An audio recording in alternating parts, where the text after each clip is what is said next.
In a crowded corner of this neighborhood, a young man named Ernesto Navarro wipes sweat from his forehead as he helps his father carry a large piece of unfinished wood. The air smells of sawdust, varnish, and the warmth of a family that has survived many storms together. Ernesto's father, known as Mang Roberto, is a quiet Filipino carpenter who has spent decades shaping wood into furniture, tables, cabinets, doors, and dreams. But today, the dream belongs not to the father, but to the son. Ernesto takes a moment to look at his calloused hands, still dusty from work, and inhales deeply. He has been practicing a song for days now. Not for a birthday, not for a town fiesta, but for something far bigger. America's Got Talent. 3 years ago, Ernesto auditioned for AGT Manila, but nerves overcame him, and though he sang beautifully, he lacked the confidence and emotional presence that would carry him to the next round.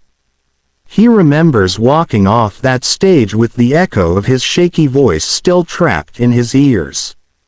He didn't cry in front of anyone, but that night, lying on a bamboo mat, facing a ceiling patched with wood his father repaired, Ernesto promised himself he would return, not as the same scared boy, but as a man who knew who he was and what he wanted. And what he wanted was to sing. For the world, for himself, and most importantly, for his father, whose hands had sacrificed everything for their family. The video transitions from the Manila sunrise to a sweeping aerial shot of the AGT 2025 stage.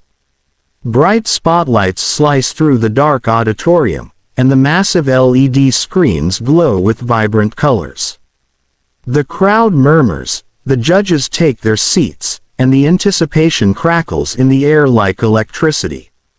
The narrator continues. The show is already filled with spectacular acts, dancers, magicians, comedians, singers from every corner of the world. But backstage, standing quietly with his eyes closed and fingers interlaced tightly, Ernesto waits. He listens to the beating of his own heart. He feels the weight of his father's old jacket resting on his shoulders, a jacket the man wore during storms because it kept him warm even when drenched. Ernesto wears it now not for warmth, but for courage. One of the backstage producers approaches him. "Ready, Ernesto?" He nods, though his voice is trapped behind nerves. The producer gestures, and the stage crew waits for the perfect moment. The lights shift. The applause settles. A soft bell chimes. And suddenly, his name is called. "Ladies and gentlemen, please welcome, Ernesto Navarro." The audience claps politely, expecting another ordinary singer. But Simon Cowell, always observant, leans forward slightly, intrigued by Ernesto's calm but intense energy. Ernesto steps into the spotlight. The stage seems endless. The air is cool. Thousands of eyes stare at him. But inside his mind, he sees only one thing. His father's workshop, the dusty air, the wood shavings falling like snow, and the sound of his father humming while sanding a chair. He grips the microphone. "Hello, what's your name?" Heidi asks gently. I'm Ernesto Navarro. From Manila, Philippines." The crowd cheers for Manila, a city known for birthing extraordinary talent. "And what do you do?" Sophia asks. "I help my father. He's a carpenter. I work with him.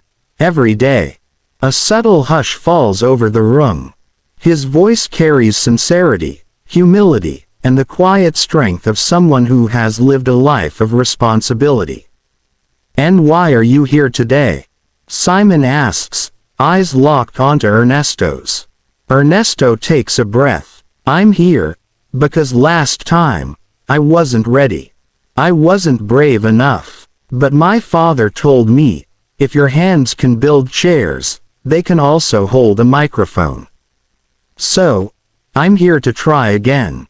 The audience reacts, with soft murmurs and heartfelt sighs.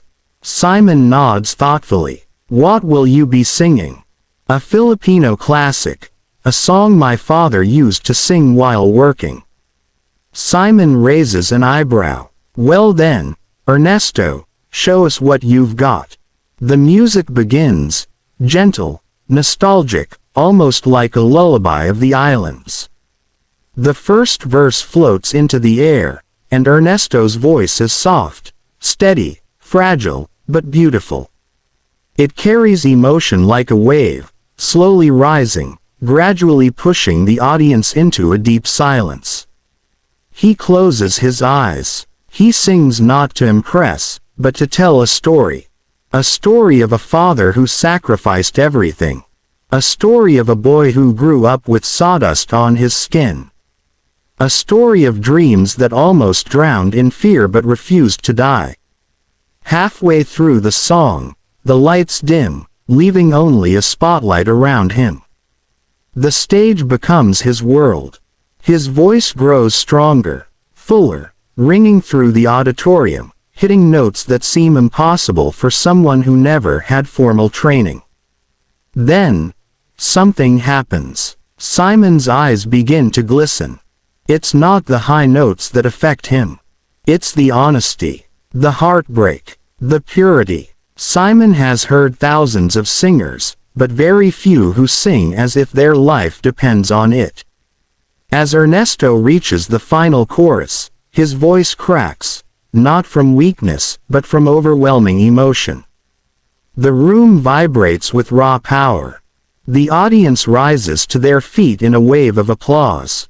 When the song ends, there is silence for a heartbeat, just 1 second where everyone exhales together. Then, an explosion of cheers sweeps through the auditorium. The judges stand. The crowd screams his name. Tears fall everywhere, but Ernesto stands frozen, overwhelmed, gripping the microphone for balance. Simon wipes his eyes, trying to remain composed. But he gives up. He lets a single tear fall. He looks at Ernesto with the kind of gaze that sees beyond talent, into character, into soul, into heart. Simon speaks slowly. "Ernesto, I'll tell you something. I think you were born to be on this stage." That performance wasn't a performance. It was a message, and it reached everyone here, including me. The audience roars, sensing something monumental. Simon glances at the golden buzzer.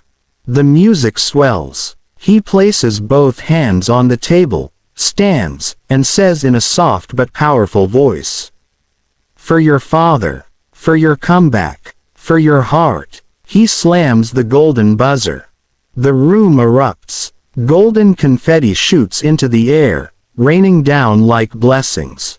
Ernesto drops to his knees, hands covering his face. The confetti sticks to his father's old jacket, shimmering under the stage lights. Backstage, workers cheer, some cry, but at that moment, something unexpected happens. The screen behind the stage flashes to life, showing a live video feed of Ernesto's father watching from Manila. He is standing in his small workshop, wood pieces behind him, wiping tears with trembling fingers. Ernesto sees him. He breaks down completely, crying openly in the golden rain. The camera zooms in on his father, who speaks softly into the microphone he's holding. "Anik, you did it. I'm proud of you." The auditorium collapses into emotional wreckage. Even Terry Crews backstage wipes tears from his eyes.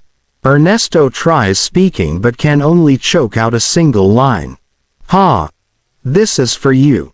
For a full minute, the moment freezes in time.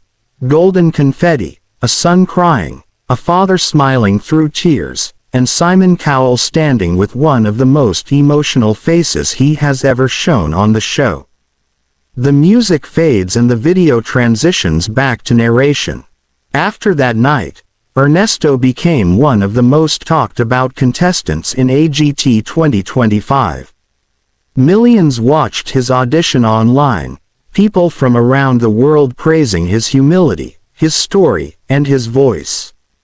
His father's workshop became a tiny landmark in their neighborhood. Friends, neighbors, and strangers visited just to shake the hand of the man who raised a star. But Ernesto never changed. He still helped in the workshop whenever he went home.